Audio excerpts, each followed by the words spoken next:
You want to hear the truth? Fine. Here it is, my name is Elijah. And before all this, I was nothing, not nobody. Nothing, I wasn't the class clown, or the golden boy. I wasn't the weirdo in the back, or the genius in the front. I was the shadow between the seats. The ghost standing beside the vending machine, hoping someone would see me. I wasn't bullied in the way movies like to show. No swirlies, no fists in lockers. No. Mine was quieter. Crueler, I was ignored. Like my breath didn't matter. Like my voice didn't echo, and in that silence, I withered. My parents didn't notice much. They were too busy fighting about bills and who ruined whose life first. My mom once told me I was the accidental glue that held them together. Ever think about that? Being glue. Sticky. Unwanted. Stuck to everything except something of your own, but somehow, even through all that, I still had hope. Stupid, flickering hope. Her name was Marissa, Marissa, young. Smart. Beautiful. Sharp as broken glass wrapped in silk. She was the kind of girl who turned pain into perfume. You knew she could ruin you, and you'd still thank her for it. Everyone loved her. Even teachers melted under her gaze. But me, I worshipped her from afar. She didn't even know my name, until one day, she did. It was senior year. April. The week that changed everything. We had a literature project, pair up, dissect a novel, and present it. No one picked me, of course they didn't. I was about to go solo, again, until she walked over, her eyes locked on mine like she saw me. Like I was finally breathing in color instead of gray. Want to work together? She said. I swear my heart stuttered. I nodded. Didn't even ask why. We met every afternoon in the library, her perfume lingering in the pages. She laughed at my jokes. She leaned in when I spoke. I thought, I believed, something was happening. Like she saw through the nothing and found someone worth touching. I should have known better. The day we were supposed to present, the cops came. They pulled me out of class in front of everyone. Hands cuffed. Cameras flashing. My knees trembling like they were made of glass. Possession of illegal content. Explicit images. Distributed through school servers. All traced back to my laptop. I didn't even own a flash drive. But guess what was found in my locker? Yeah, her voice rang in the courtroom. I thought I could trust him. He seemed so sweet. She cried. On command.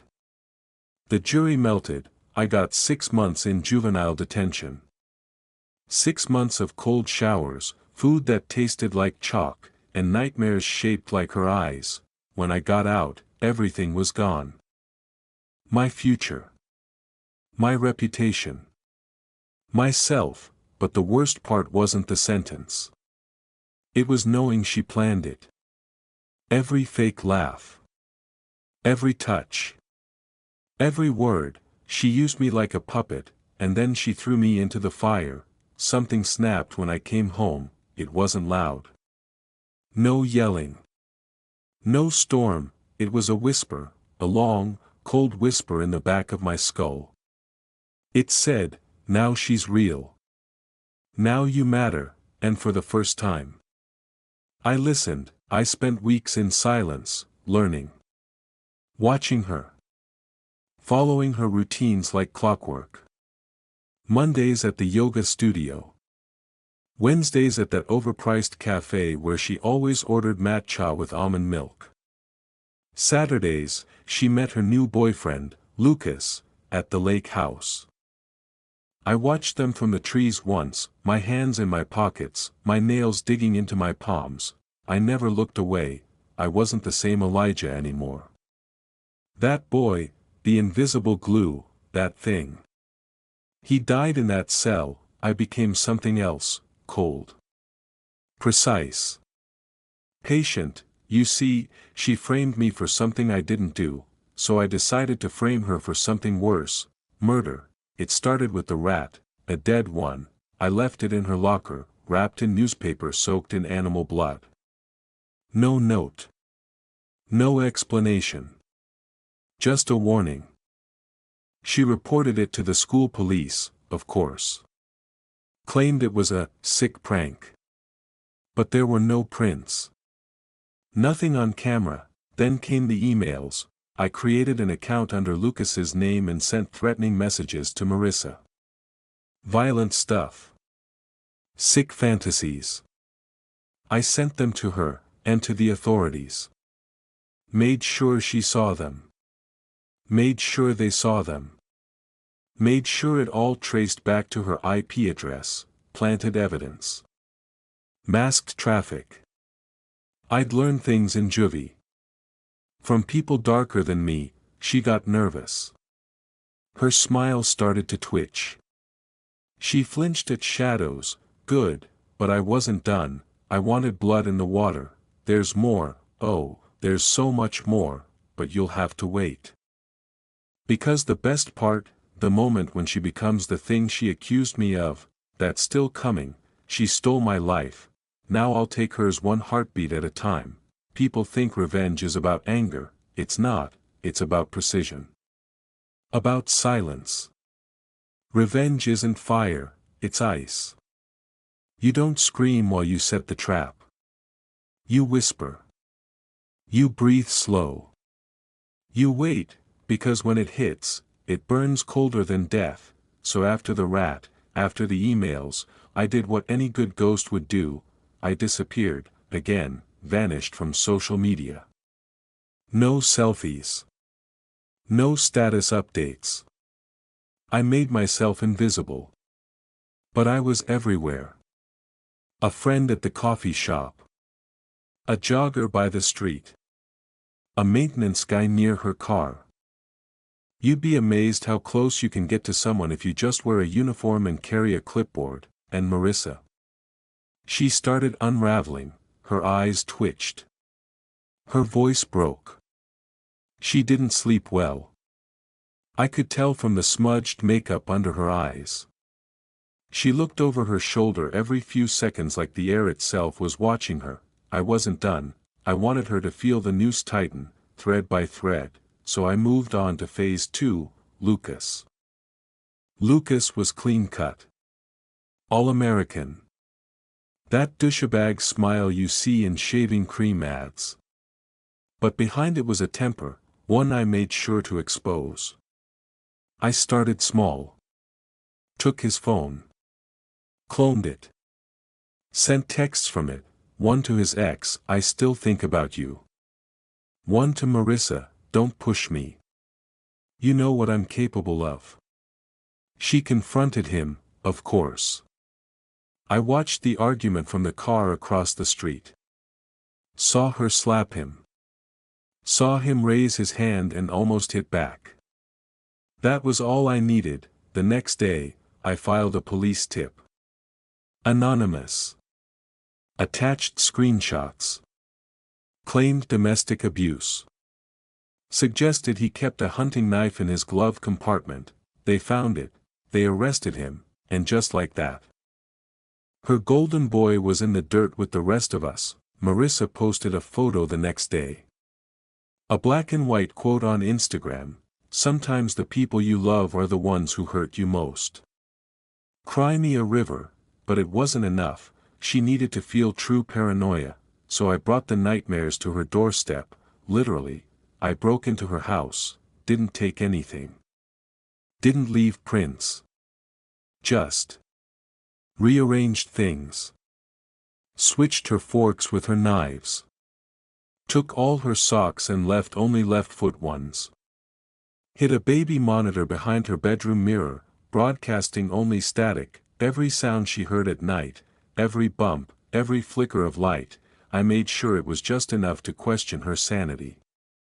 And the piece de resistance, I left one thing behind, a photo, not of her, not of me, of Lucas, dead, or at least, it looked like it. I used fake blood. Photoshop. A printed photo of him slumped over with his neck slashed, eyes open wide, body collapsed in her own bathtub.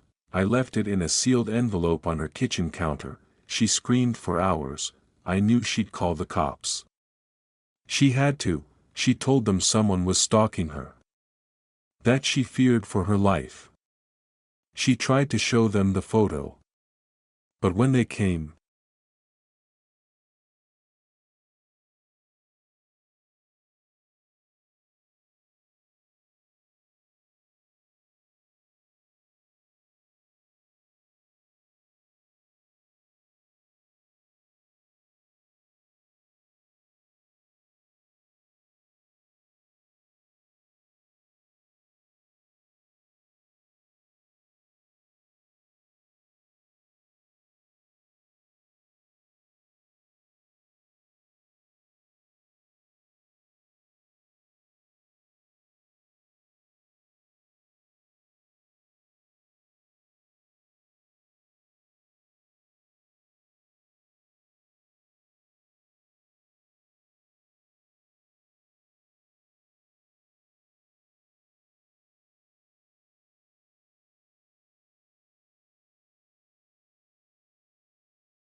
she left a voicemail last night, shaking, whispering, pleading, "Elijah, if it's you, please, I didn't mean to ruin your life." She did, and now I'll ruin hers, on record, because the trap's almost finished.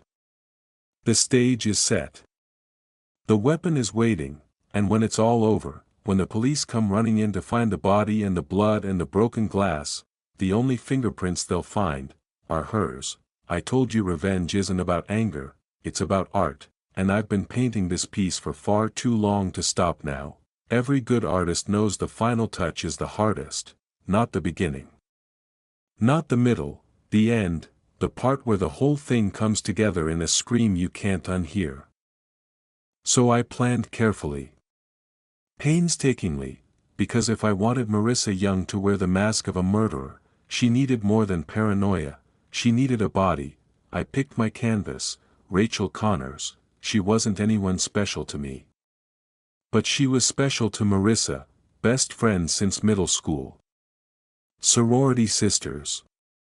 Matching tattoos of tiny crescent moons on their wrists. The kind of friend who always believed Marissa's side of the story. Who posted supportive selfies after the trial. Who once tweeted, "Some people are born dangerous." #Justice for Marissa. She made me sick, but she was perfect. I started the same way I always do. Observation. Study. Routine. Rachel lived alone. Ground floor studio apartment. 1 cat. No security cameras. I watched for weeks. Learned her habits. Her favorite music. Her weaknesses, Then I moved in like a shadow. It was a Wednesday, 3:12 a.m., I wore black gloves and a ski mask. The window lock was cheap. The floor creaked once beneath me, but she didn't wake. I could hear her breathing, soft, steady. The cat hissed and bolted under the bed. I walked to her desk first, laptop. Charger. Journal. I opened the journal, found an entry about Marissa. She's been different lately. Nervous. Secretive. I think something's wrong. I don't know what she's hiding. Perfect. I pocketed the journal, then I left the gift. It wasn't a murder weapon. Not yet. It was a knife. Clean. Sharp. But with one small touch, Marissa's fingerprints. How, weeks earlier, I'd bumped into her at that same overpriced cafe. Spilled her drink. Apologized. Handed her a napkin. And the knife, by accident, as I helped her pick up her things, she touched it. Held it, didn't even notice. Now that same blade sat beneath Rachel's pillow. I didn't kill her. Not that night. I needed Marissa to do that herself. Over the next few days, I became her ghost again. I let her believe Rachel was lying. That Rachel was texting Lucas. That Rachel was spreading secrets. I sent Marissa fake screenshots.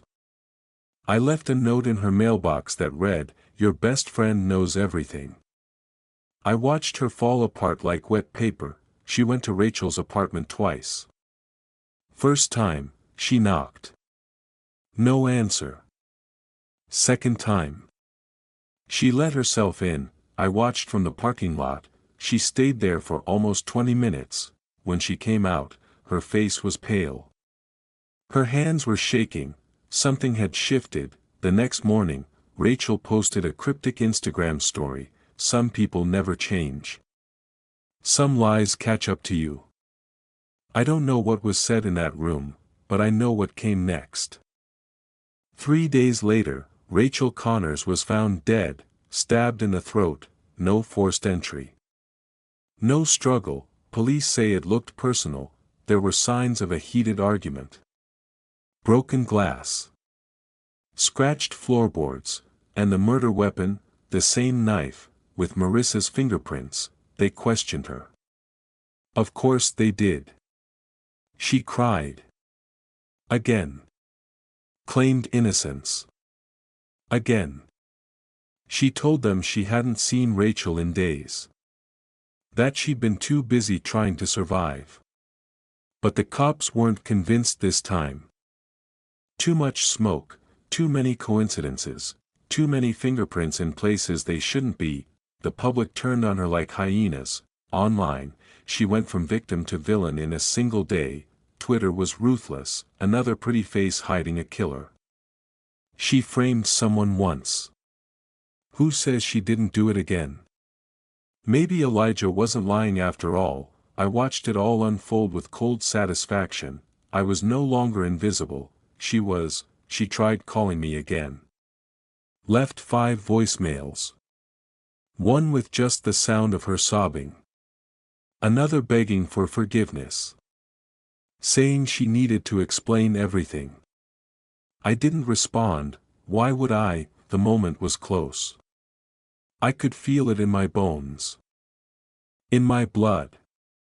Like a clock winding down to midnight, but something unexpected happened next. She disappeared, vanished, didn't show up for class. Didn't post online. Her phone went dead. Her apartment sat untouched for 2 days. At first, I thought she'd skipped town. That she knew the walls were closing in and ran for her life. But then I found the note. It was slipped under the windshield of my car. No envelope. No name, just 5 words, scrawled in shaky ink. I know what you did. I froze, not from fear, from something else, excitement. The final act was beginning. That night, I broke into her apartment. I wanted to know what she knew. What she'd pieced together. If she had anything that could trace this back to me, but when I stepped into her living room, I found something I hadn't expected: photos of me, taped to the wall. Blurred and grainy, but recognizable, one from the cafe. One outside Lucas's apartment. One where I stood watching her from the trees near the lake house. She knew, not just suspected, she'd been following me, too, and she left something else on the table, a thumb drive, labeled, "Play Me." I shouldn't have, but I did. I plugged it in, right there, still standing in her living room, and what I saw, she was recording me, every move. Every manipulation, emails. Photos. Screenshots of security footage I didn't even know existed. She had everything except one thing: the body. Rachel was dead, Marissa might have been broken, hunted, terrified, but she was still alive, and somehow now she was in control, or at least she thought she was. But what she didn't realize is, you don't play chess with someone who built the board. She's making her move, and now, I'm making mine. I thought I had her cornered, I thought I was pulling the strings, but she played her hand too well. That thumb drive. Those photos. The way she tracked me, matched my patterns, mirrored my silence. I underestimated her. I didn't expect her to learn, I didn't expect her to become like me, but then again, maybe that's what revenge does, maybe it infects. Spreads.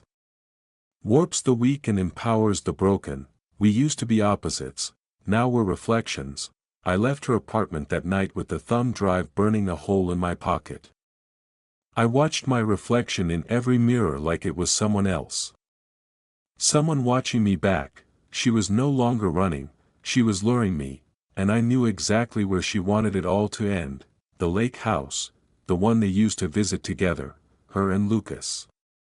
Hidden beyond a patch of forest. Her family owned it, but it had been abandoned for months. I knew it was hers because I'd followed them there once. But now I realized something else: it was always the final destination, the perfect place for the climax, isolated. Silent. Surrounded by trees, a stage built for ghosts. I arrived at 2:17 a.m., darkness thick as tar. The moon hid behind clouds like it didn't want to witness what came next. I parked far down the road and walked the rest of the way. Each footstep muffled by damp leaves. I brought my tools. Knife. Gloves. Duct tape. Flashlight. And the hammer, not to kill, just in case things got messy. But as I stepped through the back door, unlocked, as if inviting me in, I felt it: something was wrong, not wrong like a trap. Not even danger, it was the stillness, no sounds. No power. No movement. The air inside the cabin felt dead, like the house knew what it was built for. The walls were covered in dust, but the table in the center was spotless. Cleaned recently. Deliberately, on top of it. A black binder, inside, my life, photos of me as a kid. Juvenile records. Therapy notes from my mother's file cabinet. Old assignments from high school. Even my mugshot. She'd collected everything. Everything I tried to erase, on the last page, written in neat, calm cursive. Confess, or die like Rachel. I laughed, actually laughed, because the joke's on her. Rachel wasn't my first, only the one that mattered to her. She thought she was staring into the face of a monster, but she never realized, I am the face of justice, not the kind that wears a robe and carries a gavel. No, I'm the kind that crawls out from the cracks you tried to seal shut. The kind that watches from shadows and waits for the moment you blink, so I didn't panic. I didn't run, I sat down at the table, I opened the binder again. Touched each page like they were memories instead of weapons, and then I did what I hadn't done since this all started. I spoke out loud: Marissa. I said, my voice steady, I know you're watching. I turned my head toward the hallway. I heard the softest creak. A camera lens maybe. A breath, you think this makes us even? I said. That collecting my past erases yours. You made me, Marissa. I was a ghost. A shadow. You dragged me into the fire and now you want to play the victim again. I stood, I raised my voice, come out and face me. And that's when I heard it, the floorboard above creaked, she was in the attic. I moved quietly up the stairs. Step by step. My hand on the railing. My fingers brushing the handle of the knife. Each step groaned beneath me like the house itself was warning her, and then I reached the hatch, a thin rope dangled down. I pulled it, the attic ladder unfolded, darkness above. Nothing but shadows and wood, but I didn't hesitate, I climbed. She stood on the far side of the attic, a flashlight in one hand, and something else in the other, a recorder. You think you're in control, she said, her voice shook, but not with fear. With something sharper, conviction, you think framing me will fix what you are. But you've already lost. Because I'm not afraid of you anymore. I took one step forward, then come closer, I whispered. She raised the recorder. Pressed play, and then I heard my voice, everything I said. Every confession. Every cruel detail. She'd been recording me the whole time, from the moment I walked into that house, the room. The binder. My speech, all of it. She smiled. Now everyone will know, she said. Now they'll see the truth. You're not a victim, Elijah. You're a murderer. I stared at her. Silent. Cold, then I smiled back. Good, I said. She blinked. What? I want them to know. I pulled a small remote from my pocket. Pressed a button, a beep. Marissa's eyes widened. What did you? Camera's not the only thing that's been recording. From behind her, a panel in the wall opened, speakers clicked on, her voice now, cut together from every voicemail. Every panicked call. Every threat. I swear to God, if you come near me again, I'll kill her, Elijah. I'll kill Rachel myself, you made me do this. The sound echoed in the attic like 1,000 ghosts screaming at once. I stepped forward. See, Marissa. You thought I was hunting you. I leaned in close enough to feel her breath hitch, but I built this entire game. And just like that. She dropped the recorder, her hands trembled. Her eyes darted to the open hatch behind me, but it was too late, because she finally understood. There was no exit, not from the cabin, not from this, not from me. The attic was our stage, but only one of us would make it out alive. She lunged first, sloppy. Desperate, but I was ready. I didn't stab her, not yet. I let her slip. I let her scream, and when she fell down the attic ladder, snapping her wrist, coughing blood, I leaned over the edge and whispered, you framed me for a crime. So I framed you for murder. She looked up at me from the floor, face pale. Blood trickling from her mouth. Her body twisted in pain, breath ragged, but her eyes, still defiant. Still burning with the last flicker of fight. You're sick, she spat. I nodded, I know. And I meant it, but sickness isn't always a weakness. Sometimes, it's evolution. I left her there for a while. Let her squirm. Let her feel the weight of what she'd become. Her recorder was broken, shattered on the wooden floor. The speakers still buzzed faintly with her voice. She knew what I was doing, she knew what came next. I planted the final scene, Lucas's body, yes. Body, you didn't think I'd forgotten him, did you? He was my final brushstroke, the piece that sealed the masterpiece. He didn't die easy. None of them did. But Lucas, he begged. Not for his life, for hers.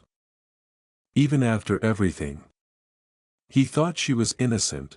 That's the funny part, she wasn't. You want to know the truth, the real truth? Marissa did plant that drive, she did cry on cue. She did play the victim, but what no one knows, not the police, not the court, not even Rachel, is why she did it. She didn't frame me because I was dangerous, she framed me because she was. I found her secret long ago. Photos. Messages. Obsession, she stalked someone else before me. Another student. Another boy. He transferred schools suddenly, vanished from the records. No one looked into it. No one cared. But I did, because I knew that monster when I saw one. She wasn't afraid of people like me, she was making people like me. So yes, Lucas died. A knife in the gut. Cold, fast, messy, and I dragged his body here, to the lake house, to the basement, where the blood pooled like a heartbeat on concrete. I made it look perfect, Marissa's fingerprints on the door. Her DNA on the blade. Her voice in the audio clips. The police would find her like this, bruised. Bleeding. Crawling across the floor, and a dead man beneath her. I called them, from an untraceable burner, I think. I think something bad happened at the young family cabin, I whispered. I heard screaming. Please, just go check. Then I walked outside, the stars were starting to fade. Dawn was coming. I stood by the lake and watched the water ripple with wind, and for the first time in years I felt peace, not joy, not relief, just silence. They came exactly 22 minutes later. I watched from the trees, flashlights. Guns drawn. Radios crackling, then came the shouting, then the sirens, then the stretcher, Marissa screaming, blood down her chin, eyes wide, accusing everything around her. They didn't listen, they didn't need to, the scene spoke louder than she ever could, murder. In cold blood, they'll put her away, probably for life, they'll call her dangerous. Unstable. Maybe even psychotic. And when she screams that someone set her up, that someone turned her into a monster, they'll look into her past and say, she framed someone before. She was capable. She's done this before. The irony, I won't even have to lie, that was 3 weeks ago, the media had a field day, justice reversed, former victim becomes suspect in gruesome lake house murder. Everyone forgot about Elijah, the quiet boy. The accused. The invisible one. Now I'm just a footnote in her tragedy, exactly where I wanted to be. You want to know why I'm telling you all this?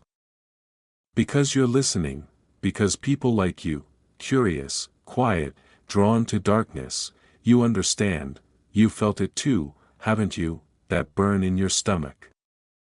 That whisper behind your thoughts, that cold, cold voice saying, they deserve it. You're not so different from me, and maybe one day, someone will take your life, like she took mine, maybe they'll humiliate you, lie about you, bury you alive in their spotlight and walk away clean, and when that day comes, remember this, revenge isn't about anger, it's about balance. She framed me for a crime, so I framed her for murder. And I didn't just win, I erased her. Thanks for watching and for your time. Please subscribe to this channel for more videos.